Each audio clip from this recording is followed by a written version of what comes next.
اب کوئی مومن ہے، مسلمان ہے تو کافر تو نہیں کہیں گے جب تک کہ اس کا عقیدہ صحیح ہے دل میں، لیکن اس کا کردار جو ہے وہ کافروں کے مشابہ ضرور ہو جائے. یہ سمجھ، یہ نہ کوئی کہے کہ یہاں تو ہے کہ کافروں کے لیے ہم نے عذاب ذلت دینے والا تیار کر رکھا ہے، تو مسلمان کہ میں کافر تو کافر تو عقیدہ سے بنے گا، یہ ٹھیک ہے، لیکن کافروں کے جو یہ اعمال ہیں ان کے ساتھ اس کی مشابہت پائی جاتی ہے، اس کے اندر بھی وہ اثرات ضرور پائے جاتے ہیں، عقیدتاً نہ ہو عملاً سے. جس طرح نبی کریم صلی اللہ علیہ وسلم نے یہ فرمایا کہ جس نے نماز چھوڑی، وہ کس طرح حدیث ہے، فقط کفر. اب اس کی علماء توجیحات کرتے ہیں کہ اس کا کیا معنی ہے، کیونکہ اہل سنت والجماعت کا اصل مذہب یہ ہے کہ گناہوں سے آدمی کافر نہیں ہوتا.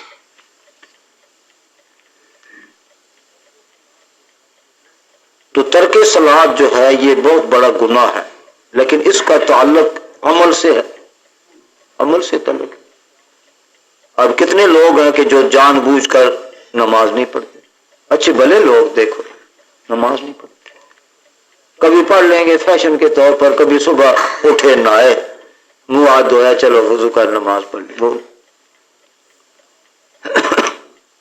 تو نماز کا ترک وہ جان بوجھ کر کرتے، اس حدیث کی روح سے تو پھر وہ کافر بنتے. تو علماء جو ہیں، محدثین جو ہیں، وہ اس ہر حدیث کی توجیحات ہوتی ہیں، کئی پہلو ہوتے ہیں، الفاظ تو یہی ہیں. تو اس کا ایک یہ مطلب ہے، متعمدن کا یہ معنی ہے کہ وہ نماز کو فرض نہیں سمجھتا. تو جو نماز کو فرض نہیں مانتا وہ تو کافر ہوگا. دوسرا مطلب یہ ہے کہ کافر کے ساتھ گویا اس کی مشابہت ہے، کافر بھی نماز نہیں پڑھتا، مسلمان اندر سے تو ہے، ایمان کی نفی نہیں ہے، لیکن نماز نہیں پڑھتا، تو دیکھنے میں عمل میں تو دونوں برابر ہو. اس قسم کی ہر زبان میں محاورے ہوتے ہیں. تو اس سے آدمی یہ نہ سمجھے کہ میں تو مسلمان ہوں، عقیدہ بھی صحیح ہے، عقیدے میں کوئی خرابی نہیں ہے، تو پھر میں کنجوسی کروں تکبر کروں تو کوئی نہیں. اصل یہ عیوب تو کفار کے ہیں، لیکن مسلمان میں پائے جائیں تو پھر وہ بیماری تو آ گئی اس میں، کفر کی حد تک نہ صحیح لیکن کفر کے ساتھ وہ بات جو ہے وہ رل مل جاتی. والذین ينفقون ما آتاهم اللہ من فضل سے یہ بھی معلوم ہوتا ہے کہ اللہ اپنے فضل سے جو نعمت دے کسی انسان کو، وہ اس نعمت کو دوسروں پر بھی خرچ کرے، دوسروں کو بھی اس نعمت سے فائدہ اٹھانے دے. مال دولت ہے، اس کو بھی اللہ کا فضل کہا جاتا ہے. فضل ہے تو صحیح حلال ہو. علم ہے، دولت سے علم زیادہ فضیلت رکھتا ہے، اللہ کا یہ فضل. علم خواہ کس درجے میں ہے، لیکن وہ دوسروں کو اپنے علم سے فائدہ نہیں پہنچاتا، تو یہ بھی ایک عیب ہے، کنجوسی کا مرض ہے. یہ بھی سخت گناہ. اللہ نے علم دیا، علم چھپاتا ہے. اللہ نے کوئی استعداد دی ہے کہ جس کے ذریعے وہ لوگوں کو بھلائی پہنچا سکتے ہیں، لیکن وہ اس سے دوسروں کو مستفیض نہیں کرتا. تو یہ بھی اس آیت کے حکم ہے. تو مطلب مطلب یہ ہے کہ اللہ کا جس حیثیت سے کوئی فضل ہے اور اس سے لوگوں کو فائدہ پہنچ سکتا ہے وہ لوگوں کو فائدہ پہنچائے. حافظ ہے، کئی حافظ ایسے ہیں کہ ان کی زندگی جو ہے اس کا کوئی تعلق نہیں ہے کہ یہ کوئی حافظ ہیں بھی کہ کاروبار میں لگے. تو حفظ کی نعمت اللہ کا بہت بڑا فضل ہے، تو اس نے دوسروں کو وہ نعمت نہیں دی تو بہت بڑا گناہ گار. حتیٰ کہ حافظ نہیں ہے، صحیح ناظرہ قرآن مجید پڑھ سکتا ہے، دوسروں کو نہیں پڑھاتا، ضرورت بھی ہے. ایک تو یہ ہے نا کوئی پڑھا رہا، ضرورت بھی ہے، تو یہ بھی کنجوسی ہے، سخت گناہ ہے. تو اصل بات یہ ہے کہ دولت دوسروں کو نہیں دیتا، تقسیم نہیں کرتا، تو یہ بیماری حقوق کی ادائیگی کے خلاف ہے. اس طرح علم ہے، حافظ ہے، قاری ہے، پھر عالم ہے، اپنے علم سے لوگوں کو ہدایت دے سکتا ہے لیکن وہ نہیں کرتا. کئی ایسے علماء ہیں اور اس کی نشانی یہ ہوتی ہے کہ تنخواہ نہ ہو تو پھر کچھ نہیں کریں گے، ڈھونڈتے رہیں گے کہ کوئی جگہ بنے. یہ ٹھیک علیحدہ بات ہے، جگہ بنے، کوئی بچوں کا ہو جائے، یہ علیحدہ بات نہیں، لیکن عام طور پر آج مزاج یہ بن گئے ہیں علماء کے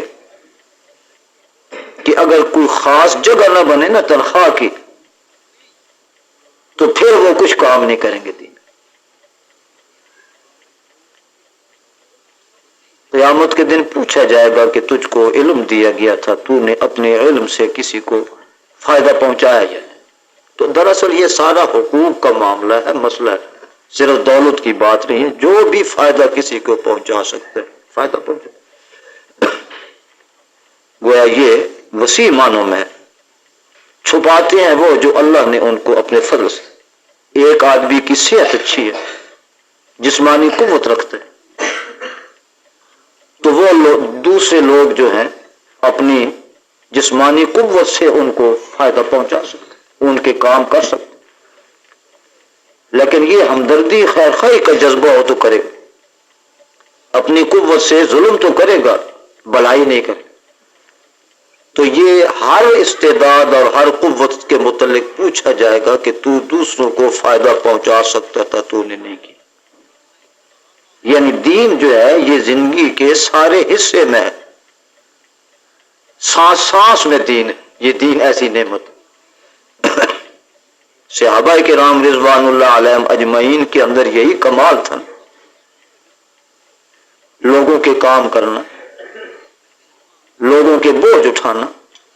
خود نبی کریم صلی اللہ علیہ وسلم کی نبوت پر جو حضرت خدیجۃ الکبریٰ رضی اللہ تعالی عنہا نے دلیل دی تھی وہ یہی تھا کہ آپ لوگوں کا کام کرتے ہیں،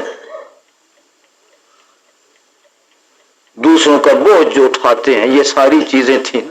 حضور تو سرور کائنات ہے، لیکن معلوم تو ہوتا ہے نا کہ لوگوں کے ساتھ ہمدردی کرنا، کسی کی تکلیف دور کرنا، کسی کا بوجھ خود اٹھا لینا، یہ بہت بڑی نیکی ہے اعمال صالحہ.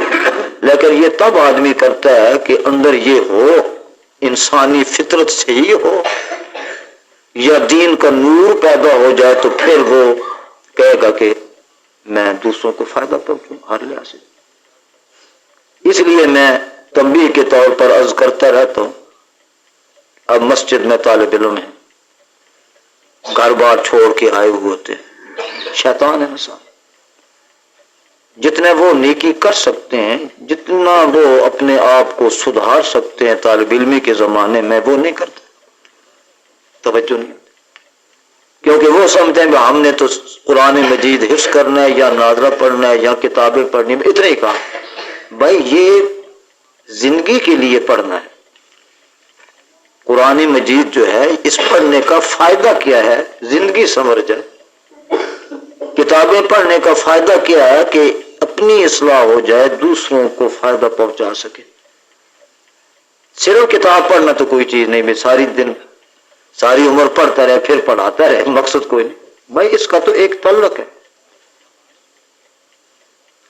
پہلے زمانوں میں یہ ہوتا تھا کہ علماء پڑھتے تھے بڑی مشقتوں سے, قدر ہوتی تھی, خلوص ہوتا تھا, اس لیے ان کا جو علم و فضل ہے آج وہ بات ہے. آج آسانی ہے, لنگر چل رہے ہیں, روٹیاں تقسیم ہو رہے ہیں, وظیفے مل رہے ہیں, صابن تیل تقسیم ہو رہے ہیں, کپڑے مل رہے ہیں. یہ تو ہے نا آسانیوں کا دور ہے, اچھی بات ہے. تو چاہیے تو یہ نا کہ زیادہ اصلاح ہو. پہلے روٹی مانگتے تھے, اب بھی دیہات میں دیکھو کہ یہ اٹروال ٹوکرے اٹھائے ہوئے بچے جو حفظ کرتے ہیں, سخت سردی میں مارے پھرتے, تھوڑے تھوڑے ٹکڑے ان کو ڈال دیں. تو اصلاح مقصود نہ ہو تو کچھ نہیں بنے. سارا دن مسجد میں بیٹھے رہے, سارا دن پڑھاتے ہوئے. اب مسجد کی صفائی ہے, طالب علم ہوں گے ادھر ادھر کترائیں گے, ہمیں نہ کرنی پڑے. استاد کہیں بھی ادھر نکل جائے. اب بتاؤ بھی آگے کیا ہو. ہاں بچے ہیں لیکن دین کے لیے آئے ہیں. یہ نہیں ہوتا کہ یہ مسجد کی صفائی, نالیوں کی صفائی, جھاڑو دینا یہ تو بہت بڑی عبادت ہے. یہ تو مقصود ہے, ساری زندگی سنور جاتی ہے. اگر طالب علمی کے زمانے میں آدمی کے اندر یہ بات آ جائے تو بس وہ تو ولی بن گیا.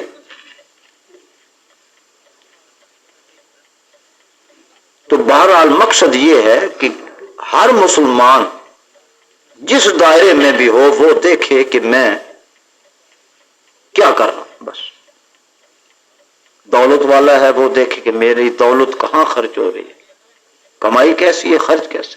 علم والا ہے وہ دیکھے کہ میرے علم سے کوئی دین کو فائدہ ہے, کوئی مجھ کو خود فائدہ ہے. تو اس طرح فرض شناسی پیدا ہو جائے نا تو حالت بدل جائے, نقشہ بدل جائے, انقلاب پیدا ہو سکتا. وَيَكْتُمُونَ مَا آتَاهُمُ اللَّهُ مِنْ فَضْلِهِ, اور اللہ نے جو ان کو اپنے فضل سے دی ہے اس کو وہ چھپاتے ہیں, اس سے دوسروں کو فائدہ نہیں پہنچاتے. ہر نعمت کا یہی ہے. وَالَّذِينَ يُنْفِقُونَ أَمْوَالَهُمْ رِئَاءَ النَّاسِ, اور وہ لوگ کہ جو خرچ کرتے ہیں اپنے مالوں کو لوگوں کے دکھلانے کے لیے. خرچ تو کرتے ہیں, چندے دیتے ہیں, سب کچھ ہوتا ہے, نیت کیا ہے, لوگ واہ واہ کریں گے, بڑا دے دیا. تو گویا یہ اللہ کی رضا مطلوب. دینا تو ضروری چاہیے, دے تو جتنا دے سکے اتنا ہی کم ہے. کیا پتہ ہے آدمی مر جائے, لیکن دے صرف خلوص کے ساتھ اللہ کی رضا کے لیے دے. کوئی اچھا کہے برا کہے اس پر نظر نہ ہو تو پھر وہ انشاءاللہ قبول. مولانا محمد علی صاحب جلیتری رحمت اللہ علیہ بڑے مدبر تھے اور بہت ہی جفاکش عالم تھے.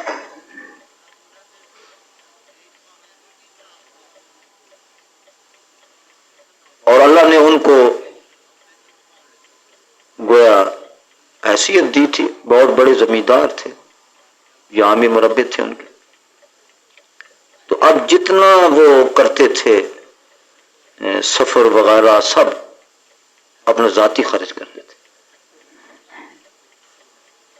سارے ملک میں جانا پھرنا سارا خرچ ان کا ذاتی ہوتا تھا. کوئی دے تو وہ رسید کاٹ دیتے. اللہ بڑی قربانی تھی.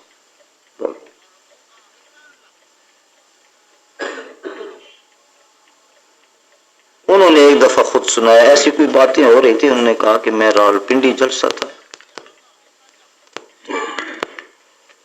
تقریر میں نے کی. مدرسے والے جو ہے نا وہ عام طور پر سالانہ جلسے کراتے ہیں چندوں کے. عموماً یہ ہے, نیت میں عموماً یہی ہوتا ہے چندہ آئے گا، تبلیغ میں چندہ آ جائے الگ بات ہے، لیکن نیت صحیح ہو گئی، یہ ایک جلسہ ہے، تبلیغ عام ہو جائے۔ مولانا جلندری فرماتے تھے کہ تقریر ختم ہوئی، مدرسے کا چونکہ جلسہ تھا اور عام طور پر چندہ لیتے، تو بعض دوست ملے، کہنے لگے آپ نے کوئی چندے کی اپیل نہیں کی، ہم تو چندہ لے کے آئے تھے۔ اب ہنستے تھے، بتاؤ بھائی چندہ لے کے تم آئے تھے، میں نے اپیل نہیں کی، تم نے دیا۔ اب یہ گویا کوئی نہ کہے تو پھر نہیں دینا، کیونکہ وہ بات نہیں رہتی۔ اور ایک وہ گویا مقام ہے صدیق اکبر کا کہ نبی کریم صلی اللہ علیہ وسلم نے اتنا ارشاد فرمایا کہ غزوہ تبوک کے لیے جانا ہے، تیاری کر لو، جن کے پاس اسلحہ نہیں ہے، سواری نہیں ہے، ان کی مدد کرو۔ تو اب یہ نہیں کہ صحابہ کرام یہ دیکھیں کہ حضور ایک ایک کو کہے بھی تو لے آ دیں، وہ تو صحابہ تھے، صرف سمجھانے کے لیے کہہ رہا ہوں۔ صدیق اکبر سب کچھ لے کے، یعنی عشق کا ایک مقام ہوتا ہے، فنا فی رسالت کا جو مقام حضرت ابوبکر صدیق رضی اللہ تعالیٰ عنہ کو تھا، وہ انہی کی خصوصیت۔ یہ کہنا تو آسان ہے، کرنا مشکل ہے، بھی کوئی چیز گھر میں چھوڑے نہ، حد ہے۔ یعنی یہاں تک جو آتا ہے نا روایت میں کہ پہننے کے کپڑے بھی لے آئے اور بدن ڈھانپنے کے لیے وہ کمبل جو تھا اس میں کانٹے لگا لی، بٹن کانٹوں کے بنا، یعنی حد ہے نا۔ صحابہ کرام کے واقعات تو ایسے ہی ہے کہ آدمی کی عقل نہیں مانتی، لیکن نمونہ تو یہ ہے، آج زکوٰۃ نہیں دیتے، اور بعض لوگ ایسے ہیں اچھے بھلے کہ جنہوں نے اپنے آپ کو شیعہ ظاہر کیا، لکھوایا بھی زکوٰۃ معاف۔ کیا انسان ہے، یعنی یہ دولت کہاں لے جائے، اندازہ کرو، حد ہو گئی۔ یعنی کتنے لوگ جو ہیں وہ زکوٰۃ نہ دینے کے لیے شیعہ بن، یعنی بالکل کوئی ہے ہی نہیں موت کا خوف۔ کئی لوگ وراثت لینے کے لیے شیعہ بن،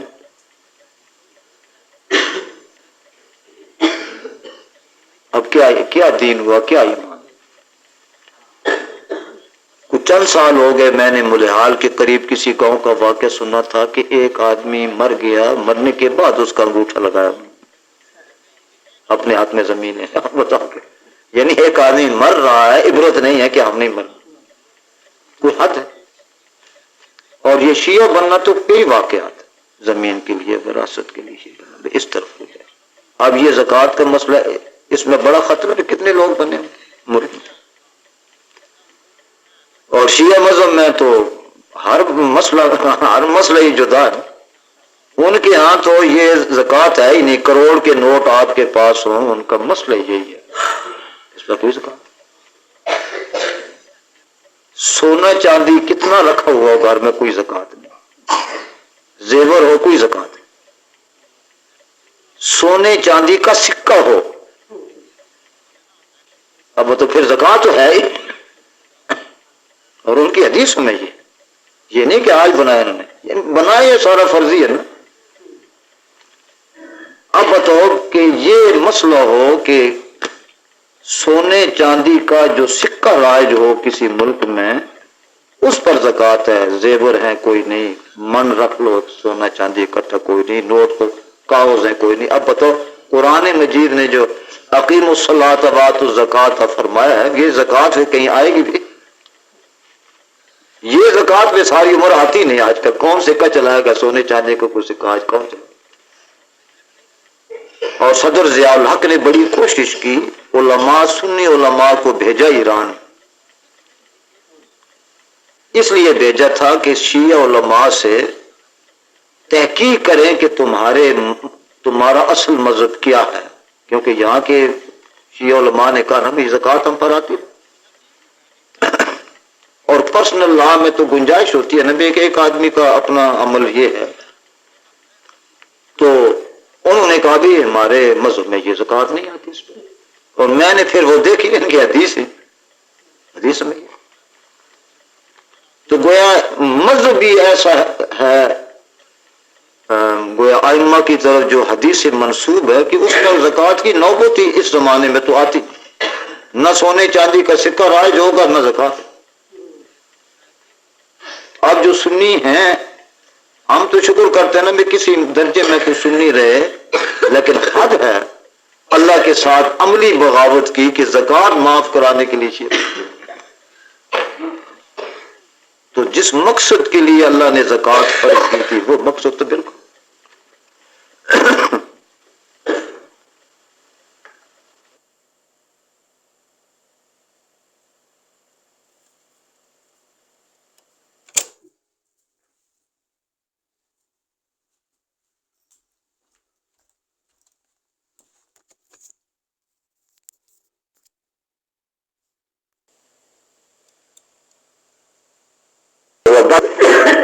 فصل نہیں ماری جاتی.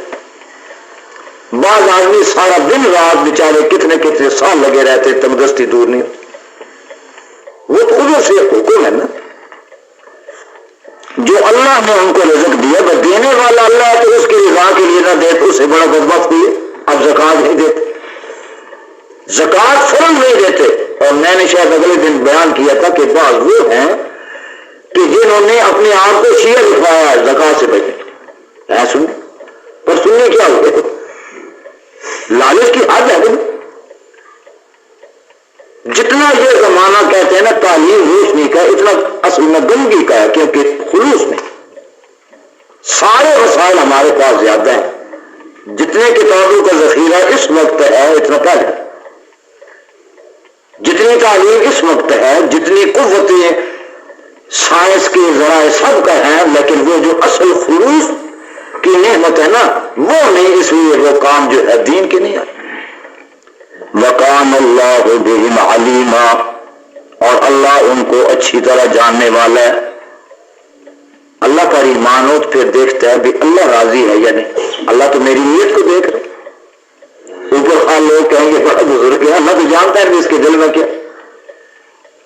تو اس لیے اللہ ان سب کو جاننے والا ہے. چاہیے یہ تھا کہ اللہ کو صحیح مانتے تو تھے نہ وہ, اللہ کو صحیح مانے.